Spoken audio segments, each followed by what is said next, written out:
All right, y'all. Can anyone hear me in this moment?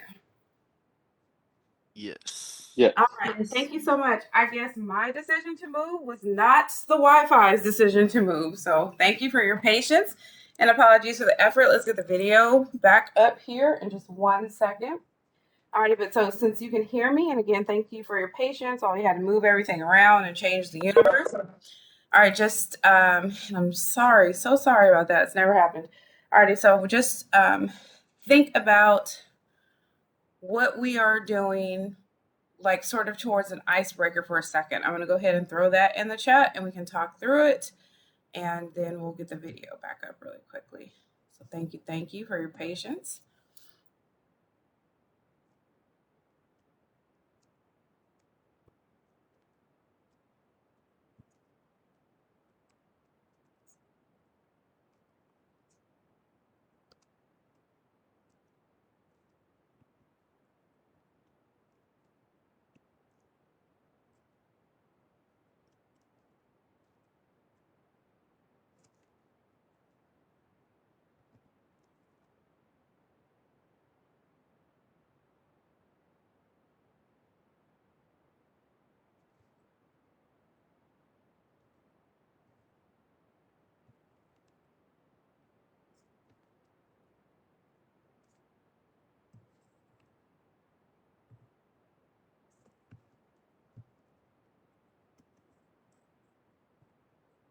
All right, so your question in the chat and the question that is put forth verbally that you're welcome to unmute yourself or to put in the chat is that today we're at like almost 40, or we at 39 degrees.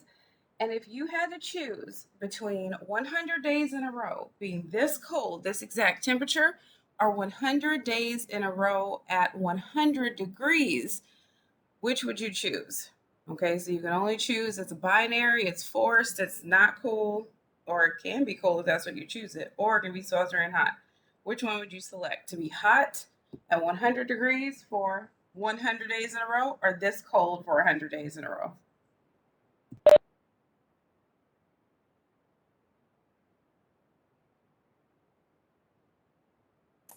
What is our rewards? After that, 100 days. I mean, Living. days. You just have to live. That's it. You don't get anything special, or it's just what the weather will be in this universe we're creating.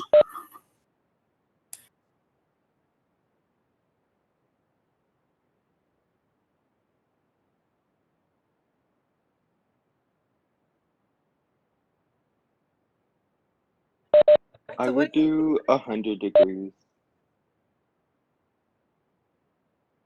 I'll do the cold. I'll take the cold any day over 100 degrees. All right, so you're going to choose the cold.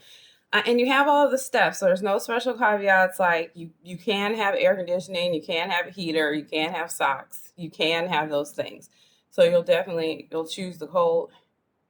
Yeah. Right. Is there anyone that will choose the heat? Because I always choose it like I can always put more stuff on, but you can't always take more stuff off. You know what I'm saying? Like if you're out in the world or even if it's that hot. So I think I would pick the cold, but I want to hear somebody that's going to pick the hot. Brianna's going to pick the hot. Okay, so Brianna's doing it. Hope is doing it too. Tell me all about it. Are you just going to stay home or you just got cute shorts? Y'all got a bunch of cute shorts? I would prefer 100 degrees for 100 days because, like, I feel like you could go out more and stuff. And, like, if we have this weather, like, you can't really go out, especially when it's, like, raining. It's harder. It makes you lazier. At least it makes me lazier, like, under this weather. Got it. Okay. I'll choose the hot Take the hot. because I live in Texas for a reason. Okay, got it. So you take the hot. And I guess, I mean, having a home culture that's like on the equator just feels like home to be in a hot place. I mean, that makes sense.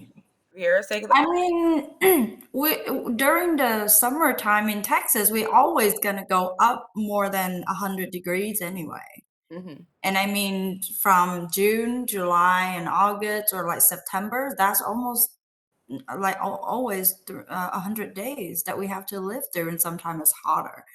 So I mean, if you can survive Texas weather, on summer, then probably everyone's going to choose 100 degrees for 100 days.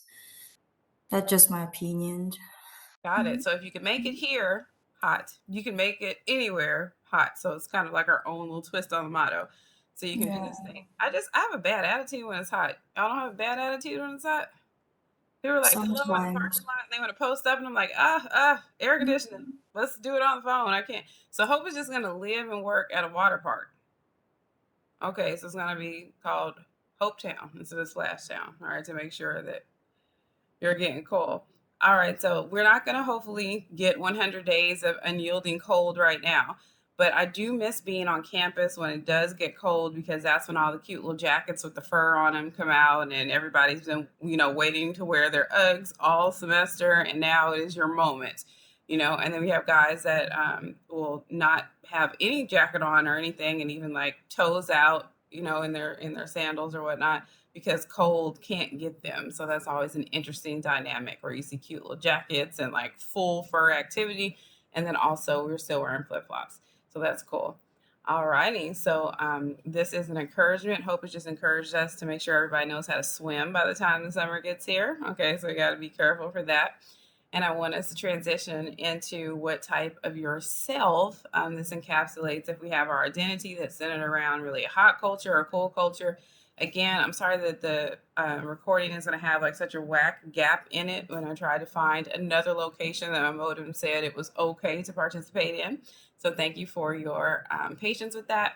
And I just want us to get back into, we have our handout that takes chapters 2 through 4. And because you had to endure that gap while I relocated, then we'll make sure to get you out of here early so you can get, I don't know, do they bring the pumpkin spice lattes back just for one cold day or can you still get them or, you can do something that helps out with your, your cold mental right now as a recap. All right, so on last class, and remember, stop me anytime you have a question or comment by unmuting yourself or putting in the chat.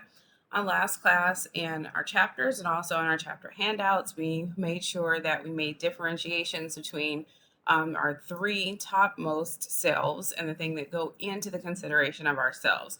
And thank y'all for your participation in your cameras. I really appreciate the energy. We had your self-concept, which we said that was a collection of everything that you believe about you. And these are just basic things, and they don't necessarily have to be facts. They just have to be a conviction, some truth or legitimacy that you think this thing has. So if you think that you're tall, if you think that you're good at math, if you think that you're a nice person, have you ever met someone that's pretty convinced that he, she, or they is a nice person, but you don't experience them that way? So in self-concept, it doesn't mean has the community or society decided if you are indeed a good person, but do you really go to sleep at night believing that and wake up believing that you're a good person? So your self-concept, things that you believe about you, even if they are not necessarily connected to the community's version of truth or reality. I always like to give the story of one of my first students at HCC. So 1,000 years ago when I started teaching here, we used to do an icebreaker that would separate students into, different groups that they belong to identity-wise, just so they could meet people and then they'd have to switch again. And I may have already mentioned to you that I had a student that got into the tall group. I said, all right, all tall people get to the left side of the room, all short people get to the right side of the room. And this gentleman got over to the tall side of the room and he was 5'4". Well, spoiler, classmates, in case we never get to see each other in person, your professor is about 5'4" if I'm telling lies accurately on that day, meaning that I'm probably 5'3" and some change. Dude is like this much taller than me. He's in the tall group. And I was like, I don't know if you heard me. I was just wanting to let you know that the tall people are on this side and the short people are on that side. And he was like, yeah, I know. And so he got to the tall group and they immediately like shunned him. They're like, oh no, I think you got it wrong. The tall people are over there and the short people are over there. You might want to move around. And so he didn't feel, or at least he didn't indicate that he felt ostracized or that he was insulted by it or any of those things. And then when I just asked him, I was like, okay, but you see like everybody over there is towering over you, but you still feel tall? And he said, I am tall. I'm the tallest person in my family. I'm taller than my father. I'm taller than my mother. I'm taller than all my uncles and cousins and everyone. And I'm the tallest person that's in my whole family. So I'm the legs of the family. I was like, okay. So in that person's consideration, not relative to what society said, but in his own belief system, he was tall. And when my clock went out and start orangutan banging backwards and doing something crazy, I said, is there anybody that can help me really quick to get this clock off of the wall so I can replace the battery? And I could have sit on the chair to get it, but that's exactly what he did. He just got up on the chair real quick, bow, bow, like a tall person, grabbed it and took it down. All right, so I thought that the 6'3" student was going to grab it that could reach it without standing on anything. But this tall gentleman at 5'4" put the entire institution's insurance policy in jeopardy and stood on the chair and got it because he was tall in his brain. All right, y'all. So understand what you believe about you doesn't have to be factually correct according to what society believes. That's your concept. Then we have self-esteem, which is how you feel about those things. So now that you believe that you're good at math, or that you're tall, or that you are a great speaker of this language, does this improve how you feel about you, or does it diminish your feelings about self in some way? Is it something that you flex and tell everybody about? Is it something that you shy away from? How are your feelings about this thing? And what we learn is that these things may not be static, that they may actually change over time, and sometimes they do. I remember I related the story to you about my friend who started feeling differently about being tall. But we can also just have the actual, sentiment itself, or excuse me, the sentiment that's surrounding the concept to change. For example, you could think that you're bad at math and you weren't bad at math as a whole. You didn't have the support maybe that you needed to succeed in that exact type of mathematics. And now you're great at all of the other math classes that you've taken. So maybe that thing was true in a short slice right then. And so we don't have to feel badly about being bad about something that we're not bad at anymore, or that we never really understood factually if we were good at bad at in the first place. And then that conspires to make our self-image. So what do you give to people, knowing what you know about you as your self-concept, and then feeling as you feel about yourself? Are you nice to people? Are you rude to people? Are you open? Do you give people grace? How do you behave? And what do you think that people use as a lens really to consider you? So think about how in communication previously we considered the factors of high self-esteem or low self-esteem. And now remember, I mentioned that we're backtracking almost everything and just putting them on a continuum from really like negative, deleterious, or, not good self-esteem, and then self-esteem that is helpful to you, or, is something that enhances your persona and personality.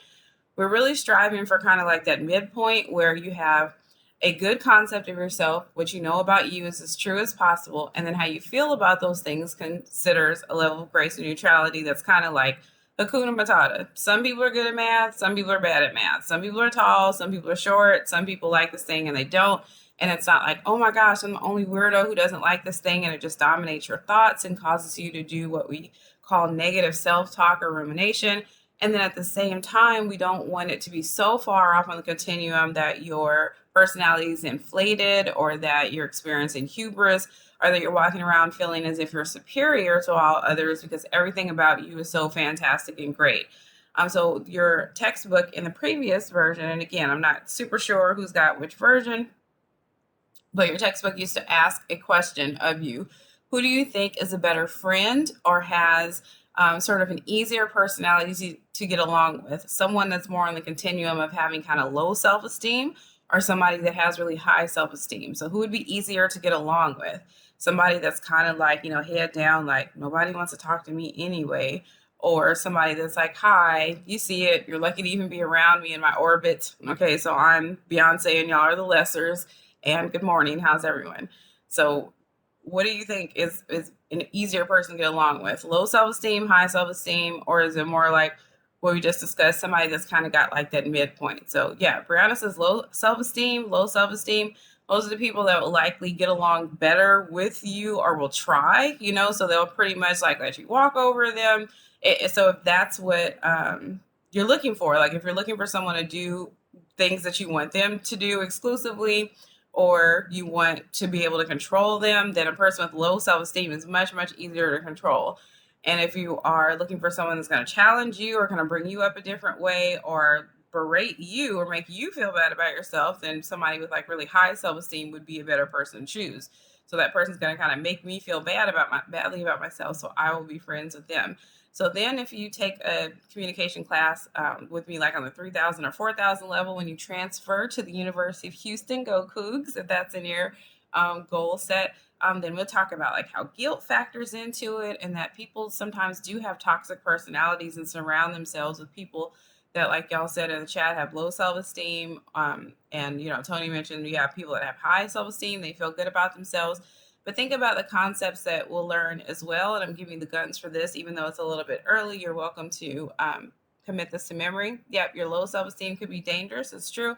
It could be dangerous if it's high as well, if you don't have like a really accurate reflection of what your true self-concept is. But low self-esteem, yeah, you'll kind of try anything to fit in, that you just want to feel better and you don't know how to triage it. But the terms that I want you, I apologize for rambling, to get the guns for are the differences between empathy and sympathy. So when we experience sympathy, we really have like 1 degree of separation. We're telling a person, oh, I'm so sorry that happened. I can't relate whatsoever, but I mean, that's really sad for you. Or even the opposite. Oh, I'm so happy that happened to you. I mean, I couldn't even imagine, but I'm happy that the thing happened to you.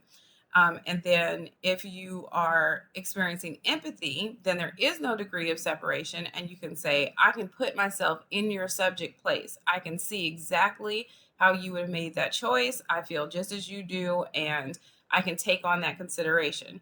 So when people have a higher level of self-esteem, sometimes they feel kind of above or superior. And so if someone makes a choice, like they're like, oh, I overslept for speech class today. And they're like, wow, I don't know how you would do that. School's the most important thing to me ever. I wouldn't be caught dead ever being late to class. I'd rather, jump off a mountain. But I mean, you bounce back, right? Like, ew. So you never fallen asleep. Okay, you're better than everyone else.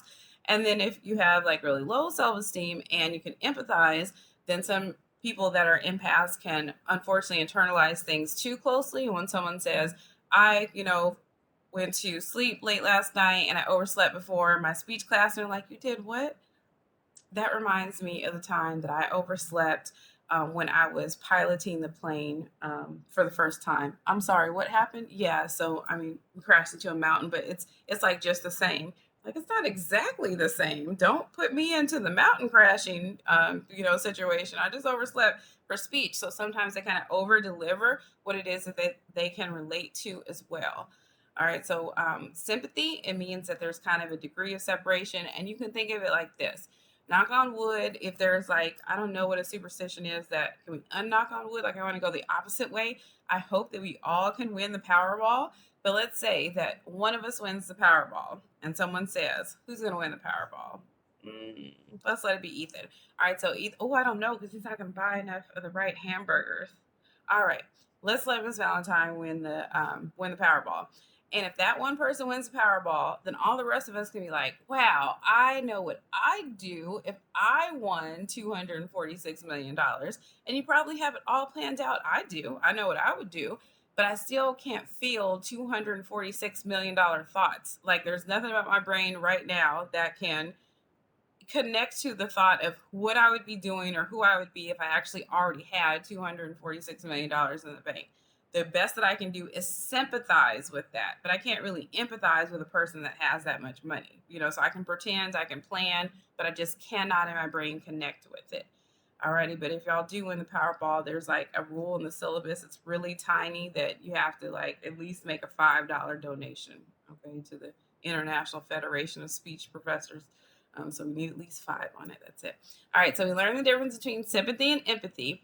And when we're looking at our self-concept, our self-esteem, and then that package that we present to everyone with self-image, if we have like really low self-esteem, or we say like negative self-esteem, where we're kind of like presenting as a curmudgeon or someone that is insecure or someone that needs a lot of prodding, and we're kind of churlish in a way, then we're probably going to attract or have a magnetism towards people that we will commiserate with, or that will also kind of be in that same.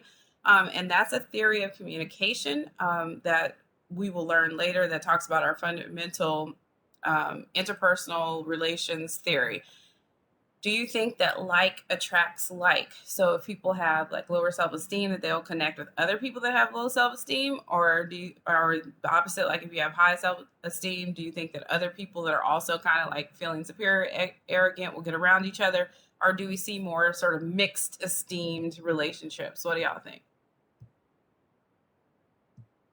I think likes attracts likes because I used to be a low self-esteem person myself, and it's cost me a lot that I have to go on depressions and antidepressants and also like mood stabilizer, which is pretty bad. Um, it just like a lot of things. Sometimes you have to um, like you just have to surround yourself with healthy people and not toxic people. If you find out you have like low self-esteem or like mid self-esteem or whatever, you might want to surround yourself with somebody more having more positivity around their life and trying to like, because once you surround yourself with those people, you will try to bring up you will see more values in yourself that when you surround yourself with low esteem people, you won't see it. And that is the reason why I said it could be dangerous, because like let's say, hey, I haven't seen you for a while. Why you gain so much weight? And you start to think to yourself, oh wait, oh yeah, I don't look good anymore. It's, something's wrong with me. I've been eating a lot, and you start starving yourself, and you're gonna start having eating disorder, and those things are pretty dangerous. So you might have to take in, like, yes, you have low self-esteem, but you might want to kind of go out of the box and trying to join those people who's healthy for you and not being toxic, because that can kill you. I mean, like, kill you mentally, not necessarily physically, but mostly emotionally and mentally. I went through that, and I literally don't want to see anyone have to go through what I have to go through.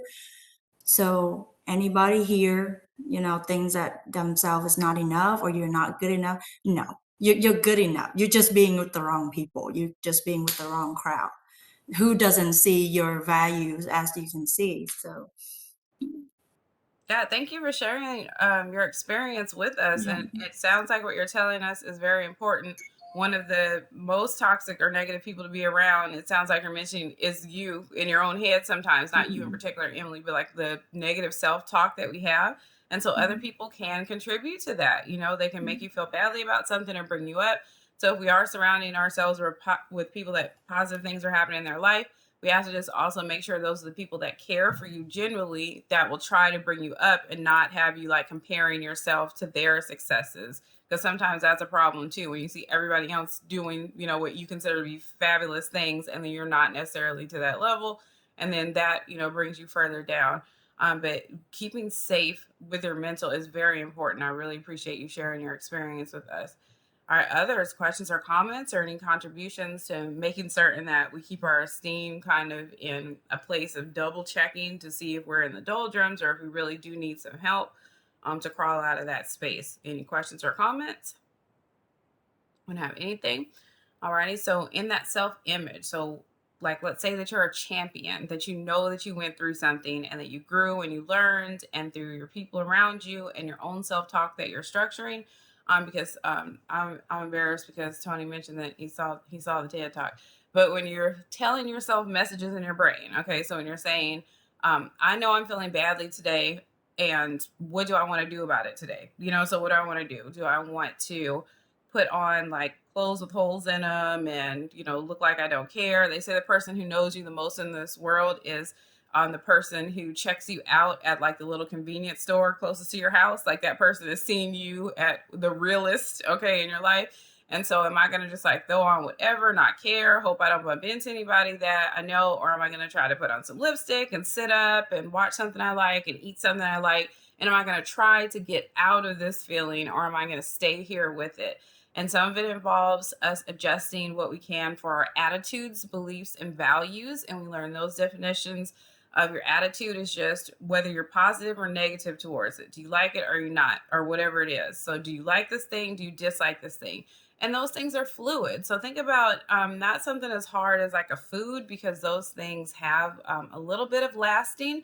So maybe there's a food that you disliked as a child, and then you find out when it was prepared a certain way by maybe another person later on in your life that you actually do like that food. But still, that's probably years in the making that you had in your brain. I did not like this thing, or my attitude was no towards it. And then it was adjusted by some sort of like actual intervention where someone did something different with it. There's a lot of people that are in my age group that are just discovering Brussels sprouts over again. And they're like, wait a minute, Brussels sprouts can be great. It was like, they can be great. They can. No offense to your mama, but they can be great. Okay, they can. Maybe you just had them wrong. So we're instead of something like food, think about something that's this particular song. Okay, so I don't know about y'all, and I saw like a meme that said it, and by the time it makes it to a meme, then some conglomeration of people has already thought this already. They say, have you ever started the song over again because it didn't hurt you enough the first time? Okay, or you really didn't get to connect with the part that tore you up or made you remember whatever this thing was. So think about a song that is haunting to you, or really sad, or that you connect with in a certain way. And some days you're in the mood to do that. You're like, okay, yeah, I'm kind of feeling, blue on this day. I want to watch sad movies, listen to sad songs. I'm going to just be sad about it. And then some days that song comes on and you're like, nope, not today. I was like, I'm not doing all that today. I need to put on this particular music, clean the whole house up. I don't have time for this.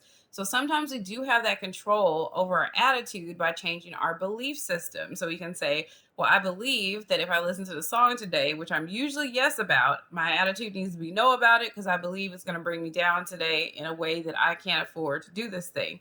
And so the ultimate value that we find in this presentation on how we think that we get ourselves to other people is our own self. And you have likely seen like the t-shirts and the Ray Dunn cult and all sorts of places that are like self-care Saturday, self-care Sunday.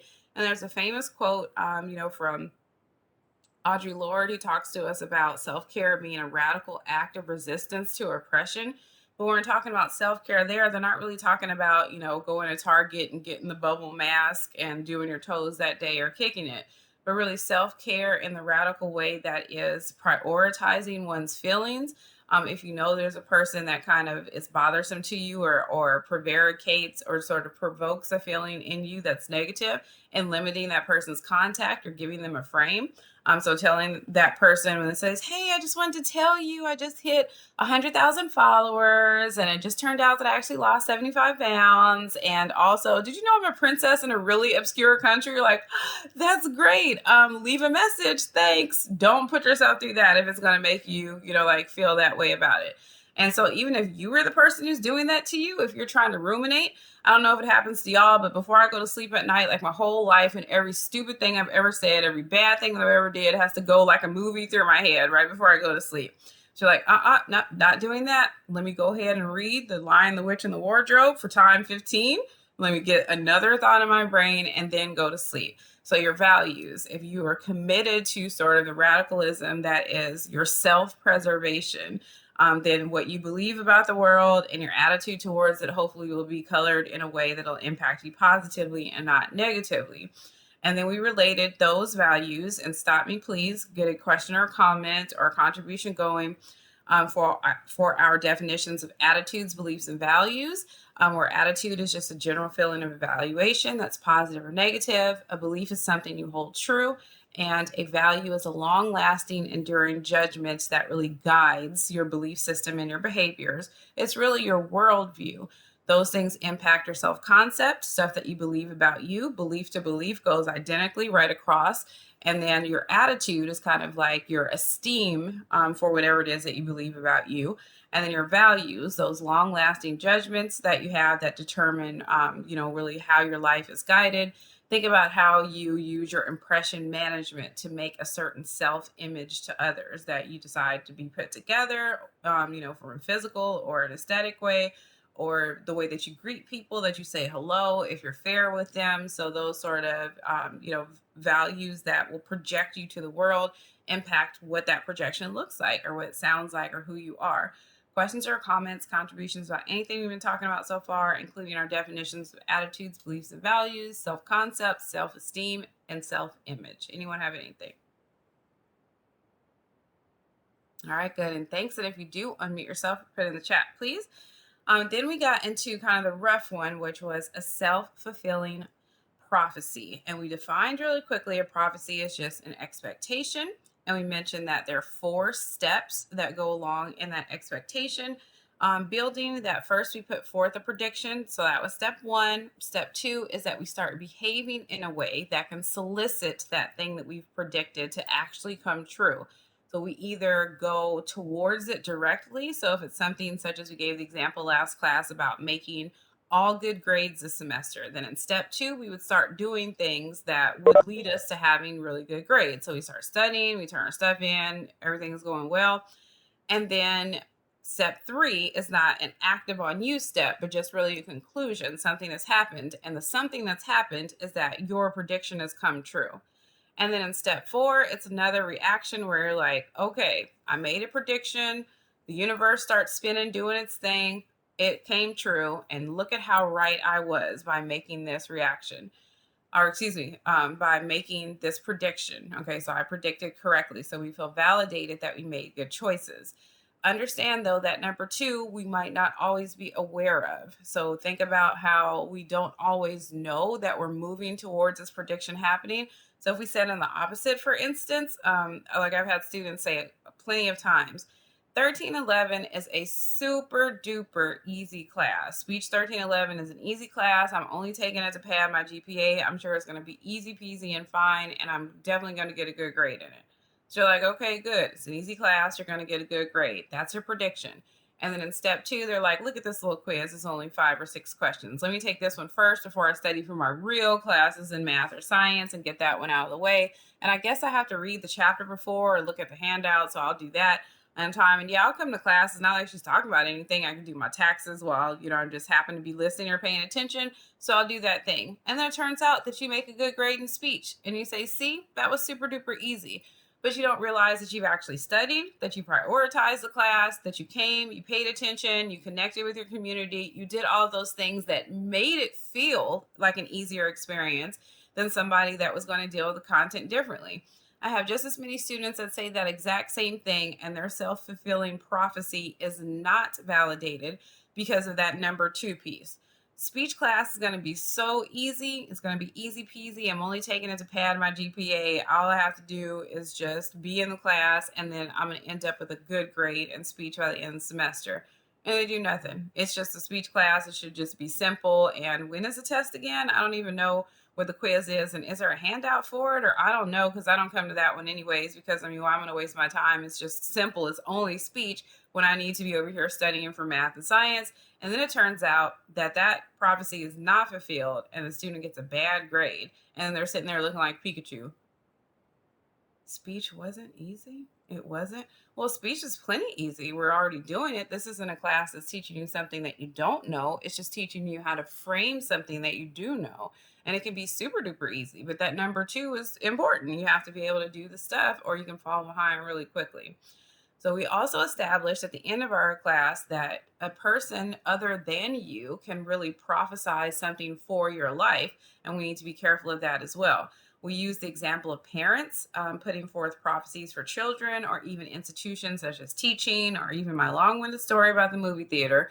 When people put upon you that this is how they expect you to behave or expect you to react, don't you love when your friend says this? We're going to say a couple of things in the chat, and you tell me what your usual or people's usual reaction is to this sort of prophecy that's put forth, and it follows a slightly different pattern, but it's still related.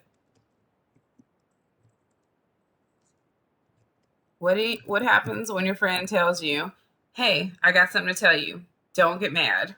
All right, so as soon as someone tells you don't get mad, what's going on in your brain? What do you start to do? Do you get mad already? Something about to get me mad. Something's about to get me mad. All right, Ethan knows nothing good is coming out of there, right? I start to brace myself. Yes. Okay. So Olivia's saying the same thing that you're kind of like. So when someone says don't get mad, you're like, and it feels like, at least my husband, when he does something like that, when he says don't get mad, it's like he wants me to have like the paralyzing, ridiculous, ultimate brace, and then there's something smaller. So I'm supposed to be like, oh, just that, like that's all, like it's kind of on purpose. So yeah, Lee's get mad already. So when someone says don't get mad, we're wondering what's going to happen. We're bracing ourselves. Now, what about this one? Now we're already in plex. We're having a problem. We're in an argument. What does it mean when someone says these words? Calm down. All right, so that person just told you don't get mad. Like, don't get mad. Okay, don't get mad. But all right. So my friend from work whose guts that you hate and that you pledged death on, and that you said that if you ever saw her face ever again, it would be instant on-site kung fu towards her. Yeah. She's here. Okay, so she's in the back. Why did you invite her if you don't know? Calm down. Okay, so you have, when someone tells you to calm down, Olivia's like, I'm already calm. I'm doing that. All right. And Boken's like, I'm going to get escalatively more mad. It's way too late for me to calm down. It's kind of like throwing that brick into the washing machine or the dryer. Like, it gets so much worse when somebody tells you to calm down. Because both of those units that we just discussed, when we talked about someone telling you don't get mad or to calm down, it's kind of a foregone conclusion. Like they're already prophesizing, or they're indicating to you that they think, okay, Lee is reasonable. Okay, and Lee says I might think twice and try to calm down. You're the only person in the universe. That's great to have a unicorn in class, because everybody else is going hands at this point. All right, so good job, Lee, that you have some self-discipline and restraint. Maybe I can learn about it, because I'm like at level 17. Because both of those are indicators of kind of control. It is mentioning to a person, I anticipate that your reaction is going to be hysterical or over the top, or that your feelings are not going to be valid for the type of reaction that you're going to give. And so I need you to contain yourself in a way that whatever that initial thing is that happened probably wasn't controlled or regulated in the first place, or we wouldn't have to go through this. And we find that, don't we, that sometimes our reaction is judged more harshly than the initial action that put us there. And so that happens in a self-fulfilling prophecy a lot if someone does it to us. If they have an expectation of how we will act or we behave, and then they kind of set up a test for us, like, I'm going to do this thing and I'm going to dare you to control your feelings about it. And then if you don't control your feelings exactly the way, then you failed and you proved my point. Why didn't you tell me this when it first happened? Because I know that you were going to say no. You're right. I was going to say no. Okay. You're exactly right. So if you tell me that you didn't tell me because you know that I was going to disagree, then I'm still in disagreement. And now I'm upset because I've been deceived as well. All right. So we have kind of piled on to whatever the thing is. So you want to be careful. And I mentioned on last class that other people can do it to us, but we need to think about how we do it to others as well. Okay. So I mention my roommates a lot, and we are definitely going to talk to one of our tenants today about the strength of her Wi-Fi in that office up there. Okay, that oldest one. I don't know what went on, put her whole class in shambles today. All right, but I have two daughters, and I didn't understand that I was kind of turning into my mom until we had, and this is going to transition us into verbal communication, I promise, until we had a conversation about how to answer or how to respond linguistically when your mother calls you. Everybody get a mother in your brain really quickly. All right. So get a mother figure or someone that has women presenting energy, that is an authority figure in your life. That person calls your name. That person has called your name in, let's say, a housing structure. What are the responses that are appropriate to your name being called? Okay. So we have some obvious ones. You can just show up to where that mother figure is, correct? Is it okay in your household to say the word what? Your mom calls you, can you say what? Okay, say no. Hope can say, okay. Oh, I thought you were saying yes. So you can say yes, ma'am. So you can say ma'am, or okay, so Lee's got a ma'am too. Ma'am, yes, ma'am, even or coming. Okay, and then there are some people that are like, of course you can say what. The person just calls your name, so yeah, you can say what. And I didn't realize I hadn't made any rules. I hadn't, just like we talked about in learning sort of the personal and cultural symbols, I hadn't had to sit down with my, my daughters when they were little and say, all right, every time mommy calls you, make sure that you don't say what, or a bomb is going to hit this house, is going to go down. Until it just happened to me, until I called, one of their names, and then she said what, and then I was just silent. Okay, so I just said absolutely nothing. And then she came to the door. She's like, did you call me? I did. It's like, oh, okay. And then I still didn't really have the talk with her. And then they realized intuitively on their own, she's not going to respond to the word what. So I better change what it is that I'm doing. Okay. So I'm doing this thing. So I didn't realize that I had put them through a test, or that I had decided that they were going to need to answer me a certain kind of way. So I want to invite you all to do the same thing, to kind of think of, when have we kind of prophesied something for someone else? We've expected them to behave a certain way, and then when they didn't, we not only didn't reward them for the attempt, but we actually kind of like caused them a little more time or took something away from them, because we want them to perform a certain way, or we want them to do something that meets another expectation besides this one. So think about that friend that you have that you're like, you know what, I'm always the one that's texting first, I'm always the one that's calling, let me just stop and let me not send that, that good morning, that grand rising text today, and see if that person will text me. And that person doesn't. They're like, fake friends. You think you know somebody. Every single morning, here I am waking up texting you, and I can't just even get one good morning text. And that person texts you like a day later at 4 p.m. They're like, hey, where you been? Are you busy, or are you working or something? I didn't get my good morning text. And you're like, this is outrageous. So again, so I'm just a text man. You're just relying on me to send you texts, and you can't ever check on me. Like, I'm a person. What's going on with me?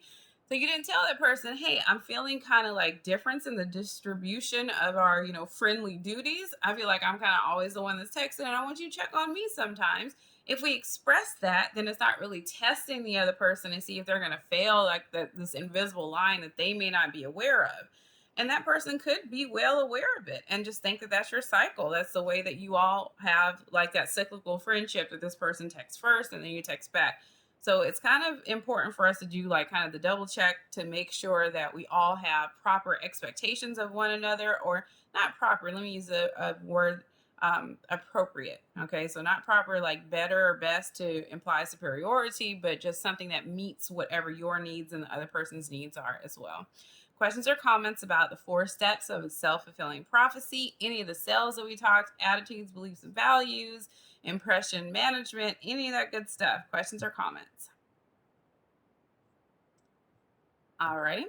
I want to share the screen really quickly as we end this portion of the handout that talked about selves. On the very last value that we discussed on last class, the last element was the difference between being collectivist in orientation and an individualistic orientation. And I mentioned that we're kind of building a profile of communicators, which we'll also look at that screen in just one second, as we transition to verbal communication. So we just talked a little bit about verbal communication, about what the proper way is according to your own home personal culture to address a person that's an elder maybe, or to talk to that person that's in the authority dimension. It largely depends on kind of how you grew up and which things that you plan on bringing with you and which things that you wanted to reject. For example, I never felt salty about it if I knew that my brothers and I could not address my mother by saying what, or what is it that you need, or having what is considered to be a sharp tone. I didn't think I'm definitely making my kids say hon to me, or coming, or ma'am.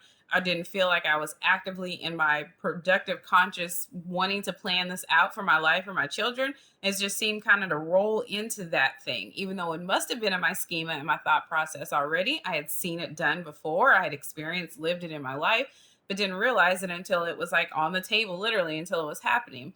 So lots of our orientation, sort of the background that we have that we're bringing into other spaces, we can choose to accept, reject, or modify those things. So we can say, my mom never let me address her as what, and I don't think that that is that big of a deal. So my kids will be able to say what to me if they want to.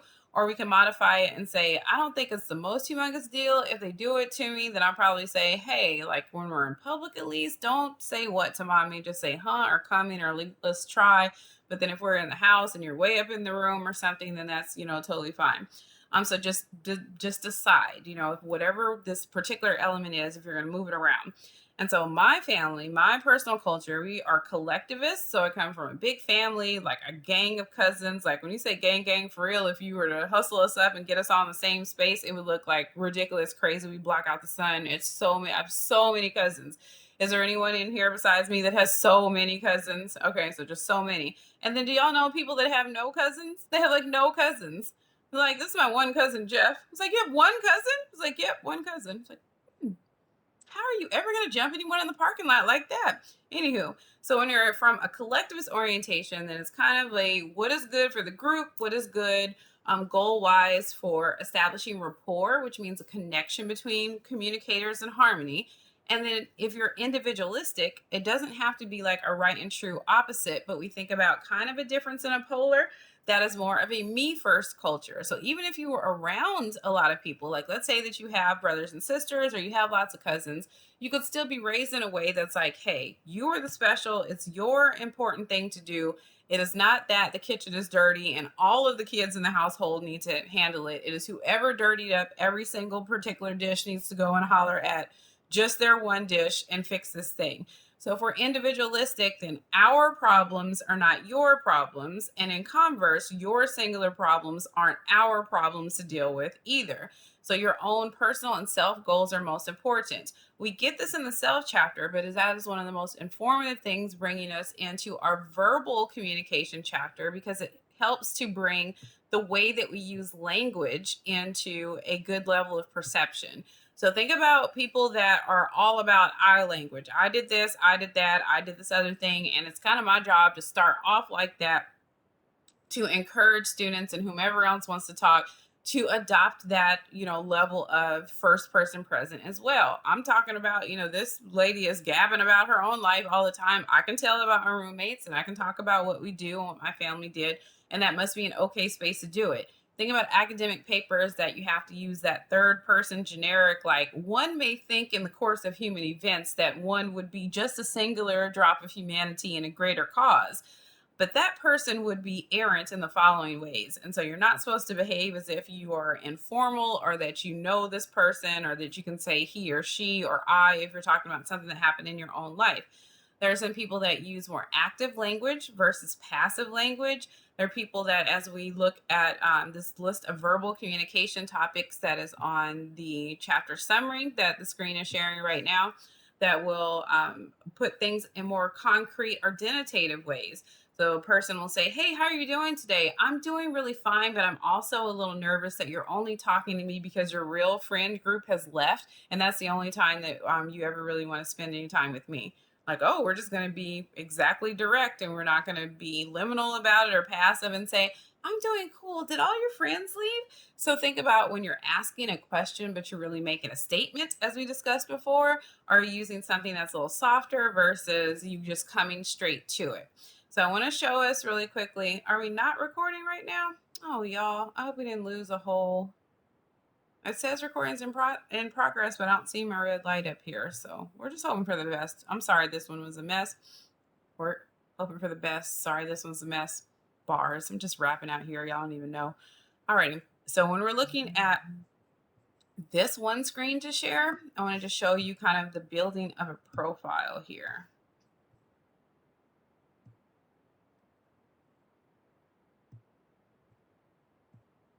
And when we say orientation, remember in last class, we talked about your starting point, like coming from your family. So we already learned that we have our three types of meaning: denotative, connotative, and coded meaning, where denotative is our dictionary textbook definition or use of words. Connotation talks about emotional, subjective impairments, including words that are taboo, like let's say things that you're not supposed to say, such as what's to your mom, or that sort of framing, or things that you are supposed to say, such as ma'am to this person. And then coded communication, which are one thing that stands in for another. So let's think about a word or a phrase that is taboo in your household or something that you couldn't say.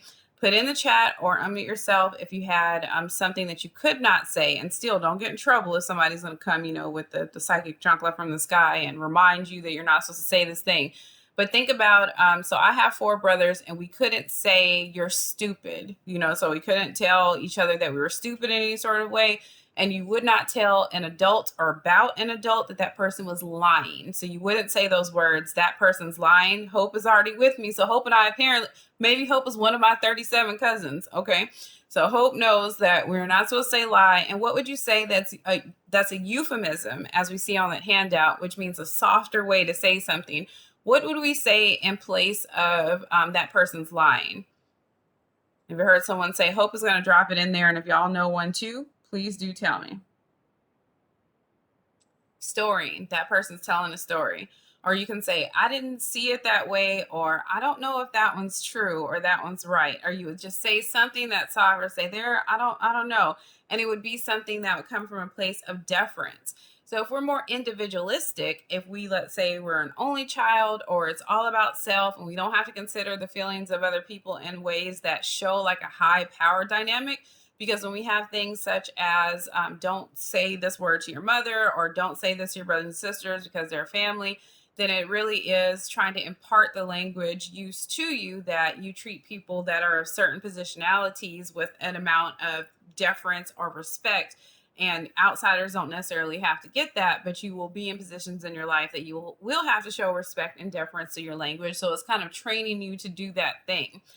Whether it is for the enjoyment and the rapport of your family, or it is just mechanical to make sure that you don't get out in the street and have a problem with authority in a certain way. So if we're more individualistic and we're not worried about those concerns, then we kind of just say whatever to anyone, and we're not going to have that training. So if you have a person from a collectivist background that had a bunch of brothers and sisters, had to talk to them a certain way, certain words were off limits, the way that you say, so you weren't supposed to say curse words. And do we see that now? We see that I have, like I mentioned, I'm talking all about my family. I have daughters that are teenagers, and some of their friends are completely and totally fine to curse in front of their parents, and they're totally okay. And then my husband and I have to have a team meeting that when these children are in our house, okay, like what is our place? Like, is it okay for us to say is our house rule? I'm sure you say that in front of your mom and do all that, but you're not going to curse at the TV like we're in the movie theater here, because we're here, so we can hear you. So we prefer you not talk like that. Or if their mom says okay with it, then it must, we must let them do that over there too.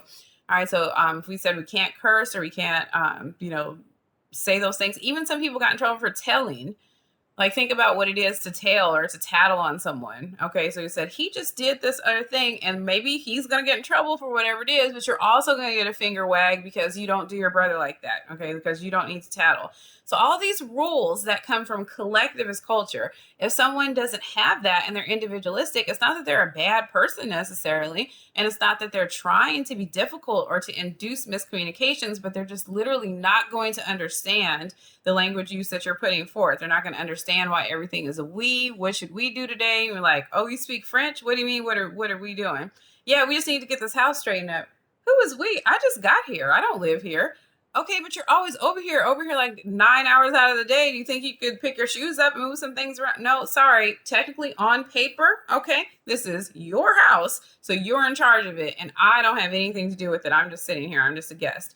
So individualistic versus collectivist will frame the way that we put our speeches together as well. And speeches meaning just speech acts as we discuss with each other, not even including yet public speeches or work speeches.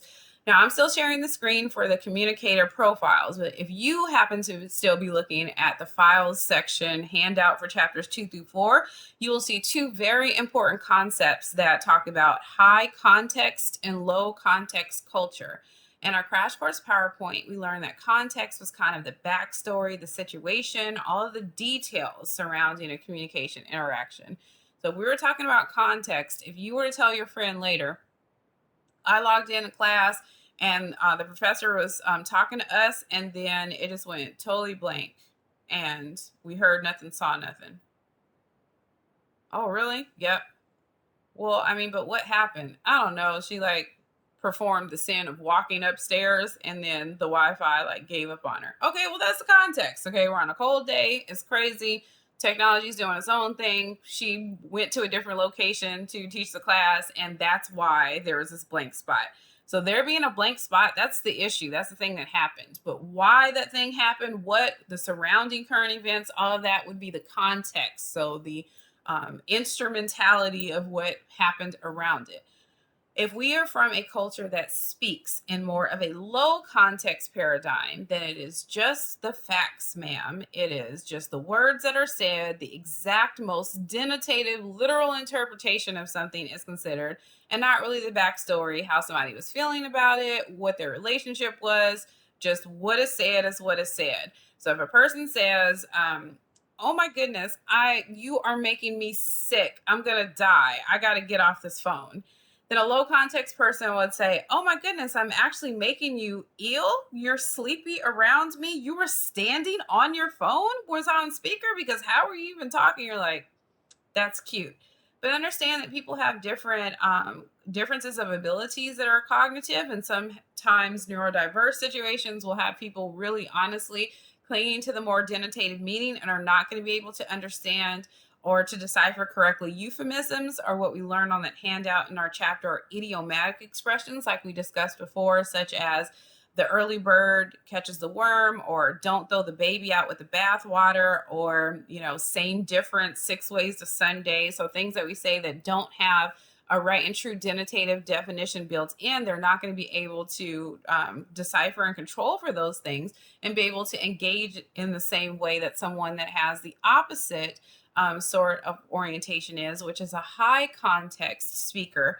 And if you're high context, then it's not even just all the words that are said, but even now we're incorporating non-verbality. So the person said it, but they said it like this. Remember, we discussed what the difference was between the nonverbal one finger vertical to your nose to invite someone to be quiet versus zipping them up by bringing your fingers across your face. So we can say that one of those is a little more polite and the other one is definitely a demand or kind of forceful. So if we are high context, then if someone were to hear in a low context way, well, what happened? She told me to be quiet. So then what? So then I popped her in the eye.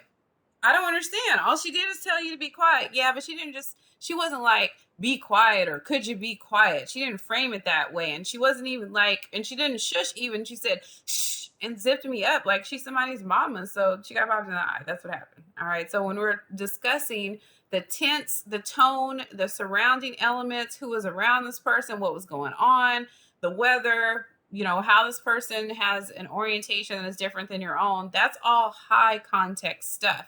So in our communication profile, we see that low context is added to really the left side here. If you're a low context speaker, then it's just the words that are said. That is all you're drawing off of to infer your language. And then if you're high context, then it's more, you need the backstory, who said what, how does this make sense in terms of a negotiation or a collaboration between speaker and listener. Also on that handout, and then we will take some questions and comments and we'll switch back to the handout. We just want to get this profile, and when we are getting closer to our additions and completing it, then I'm save it and post it to the file section for you, no problem. We see concrete language and abstract language right at the top of that handout. And so we mentioned earlier that concrete language is kind of direct, straightforward. If I were to say you had a quiz on the 1st of February that was on the concept of perception, that would be the most concrete way to express that information. Or I say, well, you had that thing that, tested your, knowledge that you took the other day on that subject that has you figuring out life. So something that's kind of trying to be squirrely about it a little bit, not come directly to it. When someone says, someone in this class hasn't been studying, and I can tell, I really can. And you're like, how can you tell from the screen? You're a psychic? What do you mean? And so it's kind of wavy and not in a good way. It's kind of vague, and it is not solidified in something that's visceral, tangible, or that I can get down to a pinpoint. Entire subjects are more abstractions. Remember when we're talking about values, we discussed that they're kind of like big honking concepts like education, democracy, hygiene, privacy, love. Those are humongous ideas that carry with them all sorts of definitions and subgroups and topics within topics. And those would be on the abstract side. But then on the more concrete side, we would say superior, subordinate love between a boss and a coworker that have been working together for the previous 10 years and are also friends outside of class. Okay, or outside of work, then that would be something concrete. I can imagine that. Okay, so I can imagine how people could be close that way. Or if abstract, if all I just said was love, our workplace friendship, that could be explored in enumerated different ways. So where do y'all think that we put abstract and concrete language on this profile? Which one goes on the left side and which one goes on the right side? What goes on this left side here that goes along with more denotative meaning, which would be dictionary or textbook? On the left side, which one goes with kind of me first, just what I need. I'm going to read it down to the detail that's going to benefit me. Okay. And then I don't need all the fuzzy stuff around it for context. I'm just going off of exactly what is put forth. Then y'all are saying in the chat, the letter responses correctly, that we would put concrete language on this left side and then abstract language on this right side. Okay, so you're more, and when we're building a profile, so someone who has been around a whole bunch of people, all right, so they're collectivists, they have lots of different personalities to evaluate, knowing different ways to talk to different people based on their rank or their position in their lives or their authority, that they know that when mom says or when dad says we'll see, that maybe it's a no. Okay, that it could be exactly the same thing as no, or what later is. Or think about when you hear an authority figure say, do you see him on the phone? So they're not really asking you if you can physically see that they're on the phone. They're saying you are out of line right now because I know you understand that I'm on the phone and I'm not to be interrupted. So if you have something that's coded or connotative that way, or abstract when someone says, I heard that somebody wants to go to the mall today, and I hope that you heard that somebody wants the dishes done. Maybe we'll, find a way for both of those things to happen on this day. And then you're like, got it. Let me do the dishes, and then maybe I'll have a better chance of going to the mall. And then if we're more contextual, let's say that you have sliced up a pie and your brother says he doesn't want any, and then in your brain you're like, okay, but he's gonna come back in 2 hours and be like, is there any pie left? So let me go ahead and section off a piece for him because I know his personality, and in context he doesn't want to seem like he wants this piece of pie, but I know that he likely will have one. So there's not really a negative consequence in me going ahead and saving something for this person. So when we're looking at this profile, okay, and we're kind of building which type of communicator that we have going on here, we want to make certain that when we get back to our handouts, we're learning more about verbal communication. We have to firstly center really kind of what verbal communication is, because the rest of the stuff that's on the list that includes for you what jargon is, such as occupational language, like you have actual codes for things like we discussed in coded communication, by saying that this is, we want to 86 this thing, or we're in the weeds, or we have a code 5, or, whatever this thing is. But we want to first understand what the difference is between communication that is considered verbal, vocal, and nonverbal. So we know what we're talking about when we say verbal communication. I'm giving you the guns because this concerns you. The rest is pretty easy to understand when you're just reading it on your own. Verbal communication is defined for us as anything that can be enunciated or pronounced down to a pretty small interpretation. Okay, so verbal communication, anything that can be pronounced with a small interpretation of symbols. I'm putting this in the chat for you.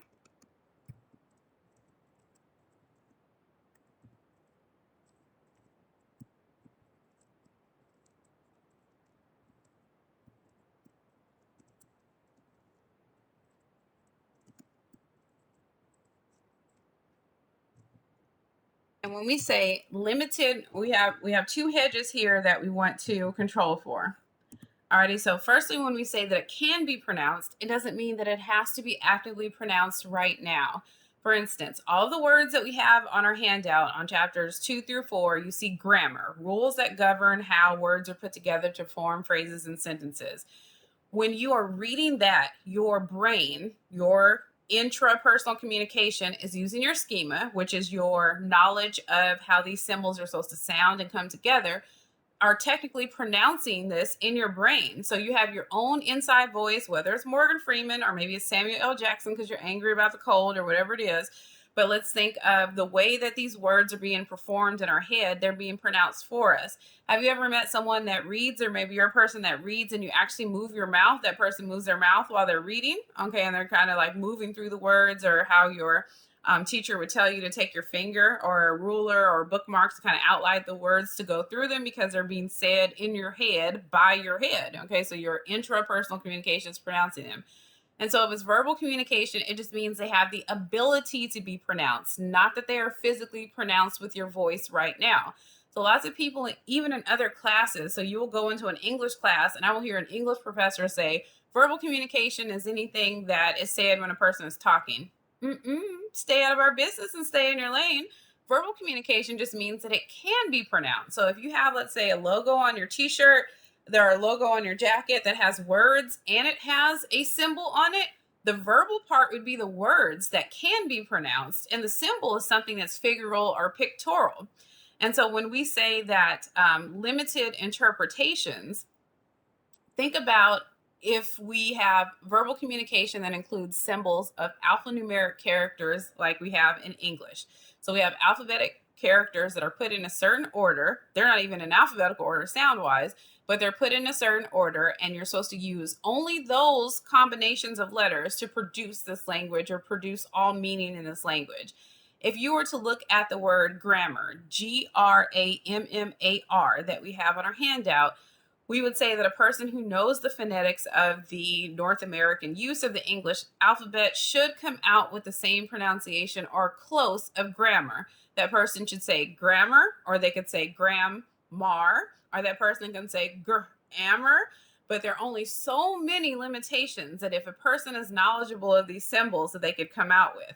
We shouldn't be able to look at the symbols that are put together, Grammar, and think that it's okay to mix them up by the rules of the language, nor should we say it ramrag and we're going backwards, or we should say, oh, I know that word, that's fish stick. What? Yeah, it's fish stick. Oh, you know, we do something different with the alphabet. Well, this alphabet right here, we're supposed to pronounce this thing grammar according to the rules of this alphabet. So verbal communication is anything that can be enunciated or pronounced with more of a limited set of rules towards this thing. So most people with an understanding of that language will be able to enunciate it almost identically. When we get to communication that is vocalized, and I told a lie, I didn't even stop. Y'all, anyone have any questions or comments about absolutely anything that we discussed, including what we put on the profile or what we're doing so far in verbal communication? I'm sorry, it got crazy for me. Questions or comments? All right, thank you. When something is a piece of vocal communication, it is actually spoken with your mouth and your words and your voice.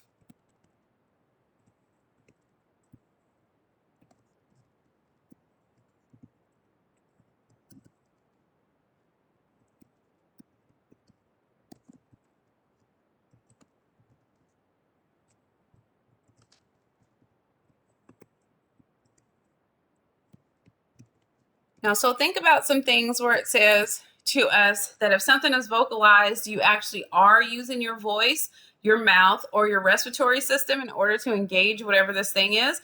So there's communication that can be verbal but not vocalized. And we can also have communication that is vocal but not verbal. For instance, if someone is going to clear his, her, their throat and say, that's not a word.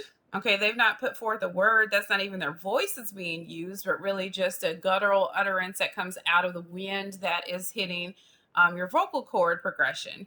If we are to say someone sighs and partners it with nonverbal communication and just breathes out very heavily, then that person is vocalizing something but not verbalizing because they're not symbols that can be pronounced that way.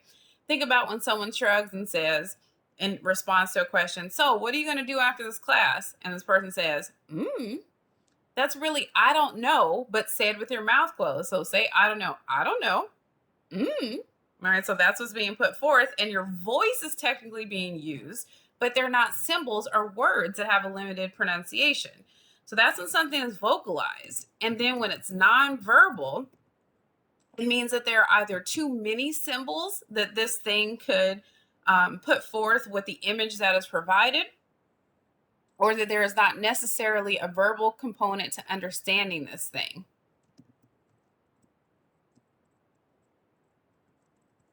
I'm just putting in the chat.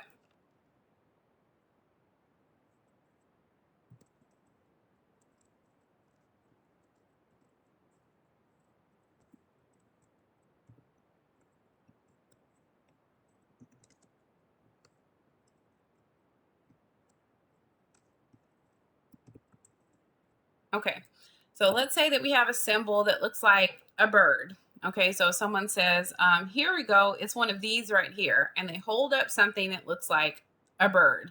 And then a person will say, the first person in class will be like, oh yeah, that's an eagle. Another person will be like, obviously that's a crow. And then another person was like, y'all think that's a bird? I'm pretty sure that that's a mountain range. A mountain range? I don't see a mountain range at all. That's a bunch of mustaches having a party. What? It's a bunch of mustaches have left faces and now they're having a party. Like, wow, that's way too many ways for us to think about whatever this thing is happening. So if you have a symbol and everybody looks at it and says it looks like a sandwich, well, actually it looks like a hamburger. But is a hamburger a sandwich? Well, it depends. Is a hot dog a sandwich? What?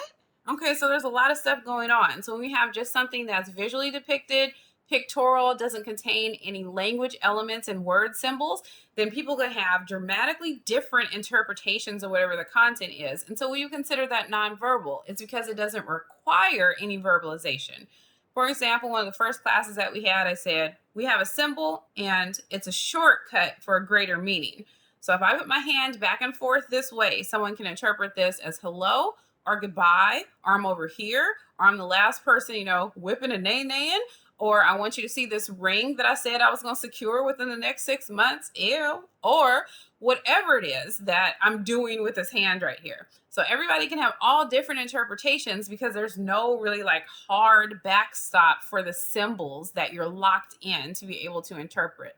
So let's do a quick recap and let's get you up out of here, all righty? So we said that verbal communication as supported in your textbook or handout and in this class talks to us about words or phrases that can possibly be pronounced. Okay, so things that can be pronounced, it doesn't have to be pronounced right now. If something is vocalized, then it is pronounced right now. Okay, so if something is vocalized, then your voice is being used or your air is being used or something that's coming out of the human corpus that is producing sound or volume in some way for people to interpret. And then if it's nonverbal, none of that is required. Nothing to do with voice is required, not necessarily, and it doesn't have to be backstopped by any symbols that have a limited amount of interpretations. We could actually have a gang of interpretations, which makes it more contextual than anything.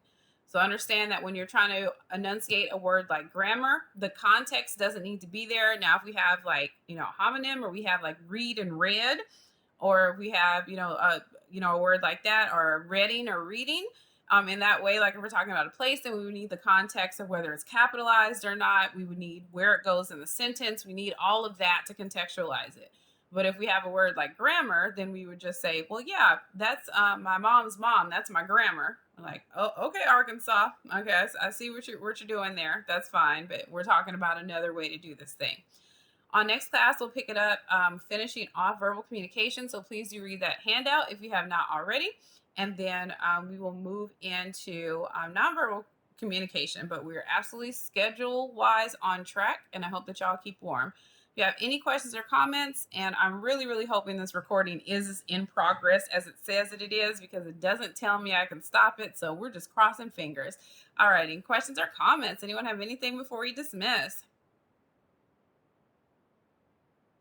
All right, you too. Have a great day. Thank you. And again, apologies for the technical error. I'm definitely going to speak to management.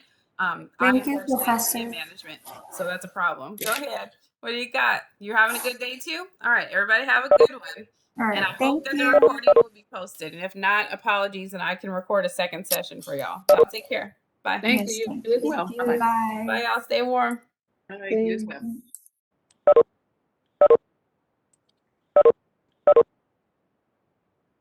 Take care.